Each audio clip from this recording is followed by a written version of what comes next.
What's up, everybody? Thralls Metal here once again. I'm Necrotic. I'm Jammin John. And we have an album review for you, and one that I would say is pretty highly anticipated, especially amongst its fans.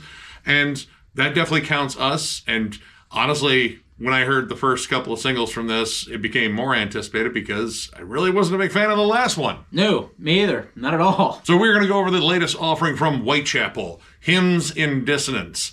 That isn't an album title to get him pretty much, interested. I don't know what is. This comes out on the 7th of March on Metal Blade Records. This band formed in 2006 in Knoxville, Tennessee. This is their 9th album overall. Now, I got into this band with the Somatic Defilement, and I enjoyed that album, but it was This Is Exile, their second album, and Metal Blade Records' debut that really made me a fan. And I'll be honest, throughout the course of this band's existence, there's been some highs and lows. I didn't think the follow-up to This Is Exile was as good, but then the self-titled came out and I was like, wow, dude, this is really awesome. And then after that album, it was kind of a mixed bag too. The following albums, after the self-titled album, I thought were okay. Then The Valley came out. Like, wow, this actually throws in some new wrinkles for the band, and man, this is like a really dynamic, interesting album. And then Kin came out and I reviewed it, and well, I'm pretty sure everyone saw my disappointed face in the thumbnail. You're not going to see that this time on here. This is, I'll be honest, like maybe the heaviest album that this band has put out. This is kind of a return to form for this band. It is heavy, it is dark, it is evil, it is everything that they were and a little bit more. I would agree. I too got into this band with a Somatic Defilement, and while I remember liking that record, This Is Exile did it for me too, and I was like, fuck yeah, Whitechapel. Then Arisen New Era was out, and I was like, this isn't quite This Is Exile, but it's still decent. And then for me, personally, I kind of dropped off Whitechapel after that. The self-titled wasn't bad, but I was on my way out of deathcore and really heavily on my way into death metal, and just kind of left it at that. I was like, well, This Is Exile is still good, so I still like that. I definitely listened to The Valley, and I remember liking a couple of songs. Kin was a pretty much giant pile of not good, and I didn't really enjoy it, but much like everybody else, I heard the singles from this record, and I was like, whoa, this sounds like Whitechapel that I love.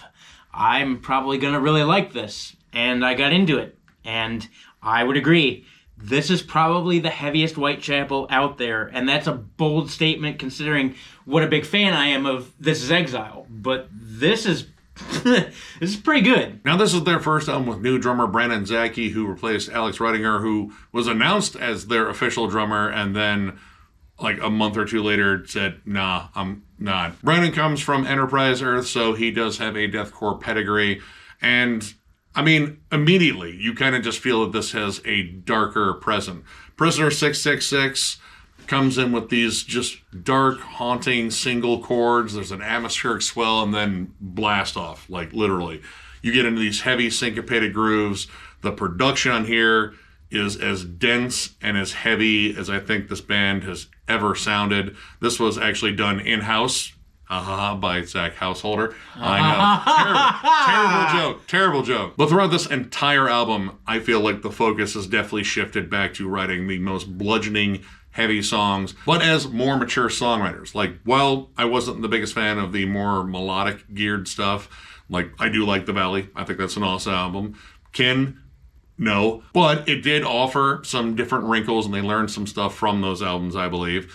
And this has found a good way to incorporate a little bit of melody, more or less as a seasoning, and then bring back this just dark, heavy, brooding sound, but with way more atmosphere. And yes, atmosphere is a big thing here, and I'll tell you why I like this atmosphere versus why I don't like most atmosphere in most deathcore bands. A big turnoff for me after, say, like the 2010s for deathcore was the fact that bands like to use electronics and synths and a lot of like cheesy sounds too, symphonics, to make this atmospheric sound.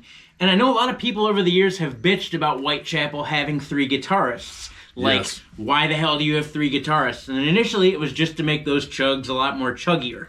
In this case, I think this band has finally learned how to make atmosphere and the use of 3 guitars using those guitars. all of the atmosphere in here. I didn't hear anything that sounded like synths. It's all just layered harmonies, dissonance, droning, counter melodies, counter harmonies. And that's what makes the atmosphere in here and the density of this record really pop. Again, I think that kind of goes back to their more melodic flourishes with the last two albums. They were doing more harmonized riffs. And, before, you got some harmonized riffs, but mostly it was about that bottom-heavy chugging and then maybe like a lead melody on top. Here we're incorporating a lot more of those harmonized riffs, but you're also getting a lot of dissonant atmospheric stuff on top of that. And again, lots of really scorching lead work. In fact, Ben Savage, I think, absolutely kills it on here. Yeah. A lot of variety to his lead work, a lot of melody to it, but it can change, in terms of the, grittiness of the song. There are some songs in here that have a little bit more of a hardcore / grindcore bite to them. The title track and the Abyssal Gospel, they break into straight up downpick riffs, D beats. Pretty much, it's those moments where you hear that isolated riff and you see the singer go like this, and you kind of look around all right, I need to step back. I need to back All up. these people are suddenly bigger than me. But all throughout here, you get a lot of cool riff variety. And most of them are pretty much used to just beat you down, because honestly, these are some of the heaviest riffs I think this band has ever come up with. But there's a little bit more nuance to it. It's just, this band's rarely ever been about subtlety, but if you listen to it, again, you pick up more harmonized riffs. They're a little bit more intricate, but they are, again, focused on just being heavier than hell and darker. Honestly, this album sounds more evil than anything else they've put out. Mm-hmm. I would agree there too, and that appears in, all of this record except for the last 2 minutes of this album. Yeah. The last 2 minutes of the track, Nothing Is Coming for Any of Us. Those are the brightest moments. There's an instrumental bridge section, and it's bright and it's soaring. That's the only time in this whole record. Everything else is dark and evil. I tell you what, Phil's vocals, I've always been a fan of Phil Bosman's vocals. Always. His vocal cadences are awesome. He has the deepest growls, especially for a man of his size. I've seen Whitechapel multiple times. He's a little dude. That's a big voice. His vocal cadences and the growls that he uses are particularly evil in, all of this. Hymns of Dissonance has some nasty deeps in it. Diabolic Slumber, I think, is the heaviest track that this band has ever written, and that's a bold statement, but goddamn, we're talking suffocation chugs, there's tremolo tags, it's full of dissonance, it's darkness, it is evil as shit. A lot of effective riff changes. They definitely go to their wheelhouse that we've known for, hefty syncopated chugs, those staccato grooves and such. But there's a lot more going on in the way of tremolos, and again, dissonant atmosphere. This is, again, I would say more dissonant than anything else that they have put out, and it's used very effectively. It doesn't overtake the songs. These are still riff-driven beatdowns. I can't really think of a track in here that doesn't deliver something the equivalent of someone taking a sledgehammer to your kneecaps at some point. And there's even some more straight-up kind of death metal-ish songs, a little bit more geared to that side. Hate Cult Ritual with its really awesome chanted refrain that's probably going to go over really well live. Blast beats, fast-paced. It feels a little bit more like something you would hear from Aborted or Italian brutal death metal, something a little bit closer Hideous Divinity or Hour of Penance. It's menacing. It's got a lot of killer riffs on there and solid grooves that really don't involve a lot of heavy breakdown syncopation. In fact, there's not really a breakdown on that song. It's probably the only song on here that doesn't have it. Yeah. But here's the thing, it's still heavier than fuck. And that song also illustrates, again, their use of melody on this album as more of a seasoning. You hear it more in lead harmonies that show up, or just a really melodic lead. Occasionally flat out melodic riffs, again, the end of Nothing Is Coming for Any of Us, the brightest moment on the entire album, after one of the heaviest breakdowns on the entire album, which I just thought was weird. You get a flat-out slam, then they halftime that slam because fuck you, that's why. Dude. And then brightness, majesticness. Honestly, it kind of made me think of the Nothing from The Never-Ending Story. Shut the fuck up. Oh my God. How it's this dark, evil thing, and then finally, when the whole thing ends, well after Artax died, because he died really early on in the movie. That fucking horse that died because it was sad. Right? I love this bit, by the way. I can't. Just like a horse chomping at the bit. Anyway, John's childhood trauma aside, Great melodic lead harmonies on the Abyssal Gospel. Yep. Mammoth God, big driving, double time chuggy moments, like kind of like a deathcore version of like, Bull Thrower. But some big like mellow death moments, like there's some kind of at the gates here riffs that kind of get mixed in there. And again, some really cool harmonies. I like that melody is still a part of this band's sound. And this makes it kind of different than their earlier stuff, because This Is Exile has some melody, but mostly it's just blunt force trauma. Like, it's just insanely heavy.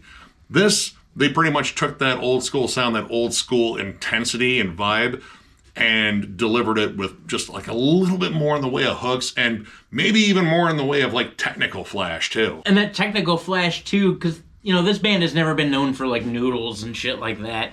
The technical flair, I think, here is the riff changes. Yeah. This record is loaded with riffs, and even in the heavier songs that are all about the chugging and the slams and just the beat down, it's the variety of those riffs. Like, you get a lot of start-stop moments, you get a lot of stutter grooves, you just get a lot of different ways to be heavy. It works in tandem with the drum work, because the drum work, outside of blast beats, you're still getting a bunch of syncopated grooves, you get a bunch of like really cool snare work. The intro of Mammoth God, after you get through that big droning atmosphere part, you get these awesome like single stroke snare rolls that are off time. So like, and the riffs play in tandem with those really well, and that's where that technicality comes from. And the vocals. Like, Phil finds cadences all over. He finds different rhythms to follow. Like, there's a lot of points where he's following the guitars and they're going rapid fire.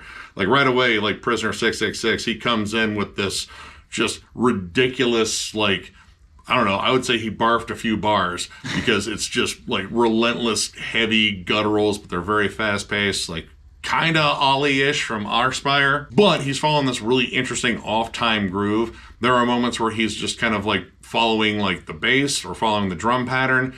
And he's finding like, again, like different ways to accentuate every part. His vocal shifts on here are absolutely insane. His highs sound more biting. His lows are just disgusting. And there are a fair amount of effects on his vocals, I'll give it that. But this is one of those guys that I've seen him live. Yep. I know what he can do, and he sounds very, very, very close to this live. The only thing that I would say is missing, and has become like kind of a bigger part of their sound here lately, were his cleans.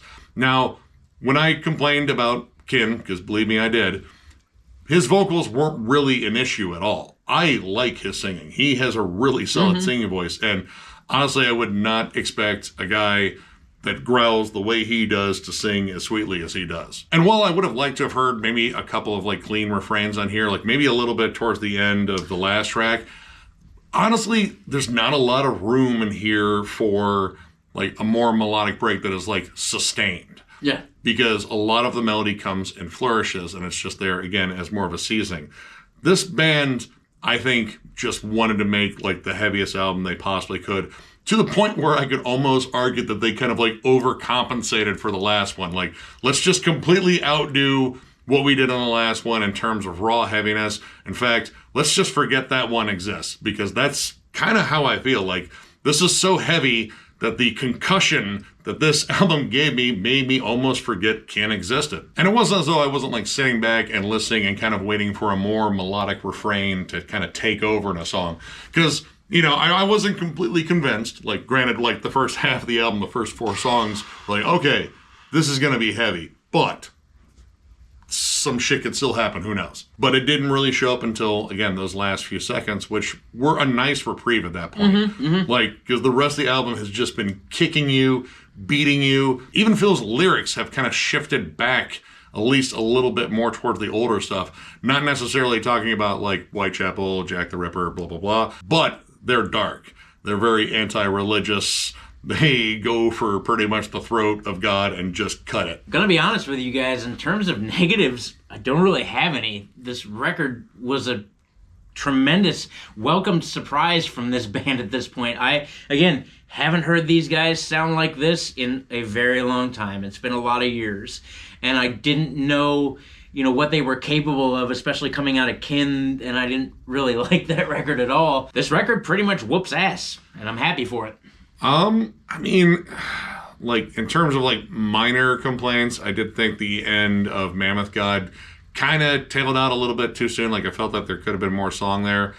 And at times, man, the production here is so dense and so suffocating.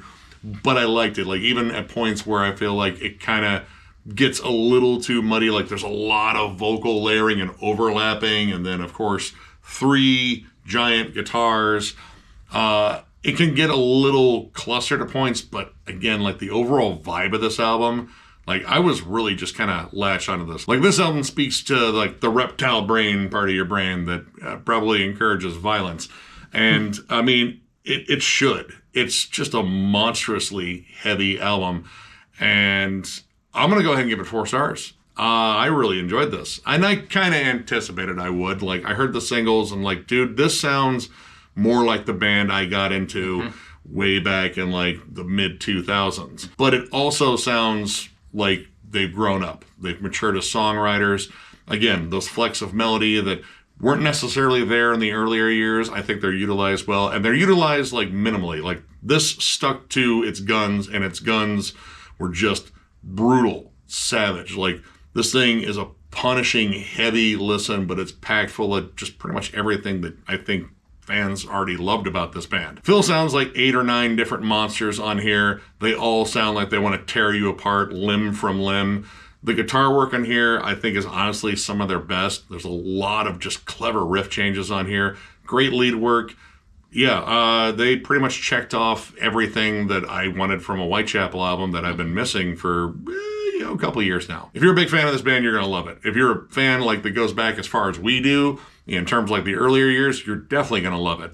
Also, I mean, if you like shit like Aborted, if you like, Carnifex and stuff like that too, I'd still say that it's kind of related, even though I think this band is better than Carnifex. Agreed. Either way, check this out. This, I think, again, is like the heaviest thing this band has ever put out, so way to go. I don't have a whole lot more to add to that. It's also 4 stars for me. It's a good solid 4 too. I was impressed. Now, don't get me wrong, I was impressed by the singles, but man, this album from track to track, it's like it just keeps getting heavier. The record just keeps getting riffier and heavier and incorporating more things. I would agree that this is probably the most mature this band has sounded yet, especially in their songwriting. There's a ton of different dynamics going on. The songs flow well, they transition well. Even though the first 4 songs per se are absolutely pummeling, you're not left at really any time in this record where the songs sound like they run into each other, like you're hearing too much of one thing. Because even in those heavier tracks in the beginning, they're still incorporating things like dissonance and melody and atmosphere and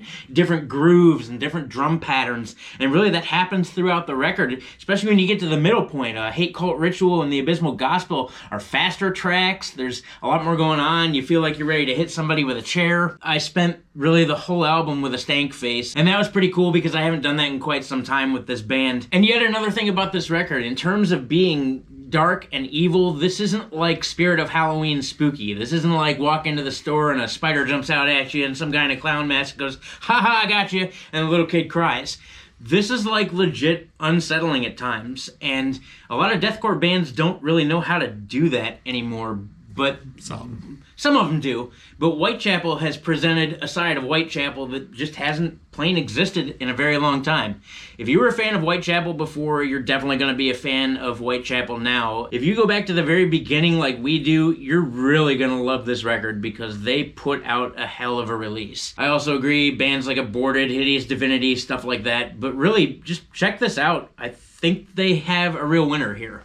So, if you enjoyed this review, give it a thumbs up, and if you are new to the channel, subscribe, because we do stuff like this all the time. We also have memberships. They were only 99 cents, and our lone perk is doing a members-only live stream, which we will probably be doing that one this coming Wednesday, probably a little bit later, but we will eventually get around to that one because, I mean, it's our lone perk. We probably should. Memberships are the main way to support the channel. We also still have our store, thrallsmetal.com, with our hats and shirts. That is linked down below in the video description. And, of course, if you would like to become a member of this channel, there is a join button somewhere down here. I don't know. You'll find it. Just go ahead and just punch that son of a bitch. So yeah, go ahead and hit that join button. Or don't. You don't have to. It's okay. We're just thankful that you're here. Tons of stuff coming from Thralls of Metal, album reviews, discography rankings. Got At the Gates coming up next, which we will get to eventually here. It'll happen. Just trust us. Live streams, members-only live streams. As we said, if you hit that button, you'll get in there for it. Tons of discussion forums. Is it metal? Is it not metal? States of metal. We've got a bunch of actually really cool content coming for you outside of that I'm not going to mention. You're just going to have to stick around to find out. We're happy that you do. we are thankful that you are here. Thank you to all of our subscribers, our family, our friends. We've met so many awesome people through this channel. It's been really cool. Thank you for that. Yeah, you guys absolutely roll. Tons of content coming. So one more big thank you because you guys are awesome, and we will catch you later.